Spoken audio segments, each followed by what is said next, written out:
మనం డిబేట్లో కంటిన్యూ చేద్దాం. మల్లిక్ గారి ఆడియో వీడియో ఒకసారి చూద్దాం.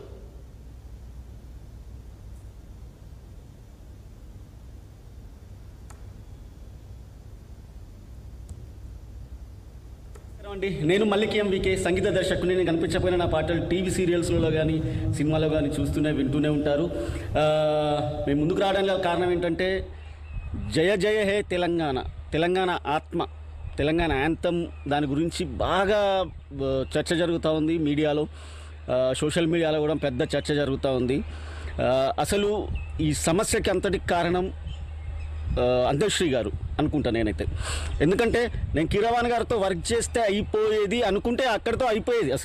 అసలు సమస్య ఉండేది కాదు. ఆయన ఇష్టం, ఆయన సాహిత్యం అది అని చెప్పేసి. అసలు ఆయన ఎప్పుడైతే ఇక్కడ సంగీత దర్శకులు లేరు అని మాట్లాడడం వల్లే అసలు సమస్య స్టార్ట్ అయిందండి. అంతశ్రీ గారు ఒకటే మీరు గుర్తుపెట్టుకోవాలి, ఇక్కడ సంగీత దర్శకులు అనే వాళ్ళు లేకపోతే ఎవరి సంగీతంలో మీకు ఇంత పేరు వచ్చిందో చెప్పాలి. మీరు ఎవరు సంగీతం చేస్తే వచ్చింది మీకు ఈ పేరు? ఈరోజు అందశ్రీగా పిలువబడుతున్న మీకు ఎవరు సంగీతం చేస్తే పేరు వచ్చిందో చెప్పాలి. క్యాసెట్లు చేసుకునేటోళ్ళు.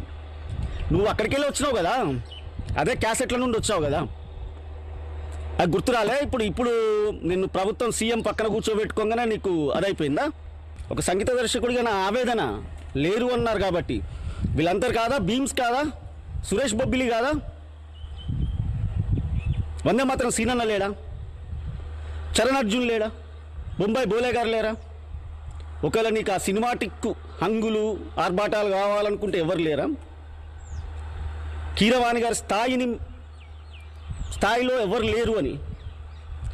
కీరవాణి గారి రూటు వేరు, వాళ్ళంతా వేరు బాసు. నీకేం తెలుసు నీకు కీరవాణి గారు పెద్ద సినిమాలు చేసుకుంటూ ఎదిగారు కాబట్టి ఆ టైం స్పేసు అదంతా అది కలిసి వచ్చి ఆ సినిమాలు ఇట్టాయి, ఆ పేరు వచ్చింది. ఆస్కార్ వరకు వెళ్ళగలిగారు. ఆస్కార్కి ఎన్ని కోట్లు ఖర్చు పెట్టారో తెలుసా బాస్ నీకు? నువ్వు చేయించుకుంటే చేయించుకో. ఆస్కార్ అవార్డు గ్రహీత చేయించుకున్నా నేను, నా చరిత్రలో ఒక పేరు నిలుస్తుందనే స్వార్థం ఉంటే చేయించుకో, వదనట్లేదు ఎవరిక్కడ. కానీ తెలంగాణ సంగీత దర్శకులు లేరు అని ఒక మాట మాట్లాడావు చూడు, అది తప్పు అంటున్నా నేను. అందరికి నమస్కారం. రైట్, అది ధర్వేలన్న గారు అన్నా మళ్ళీ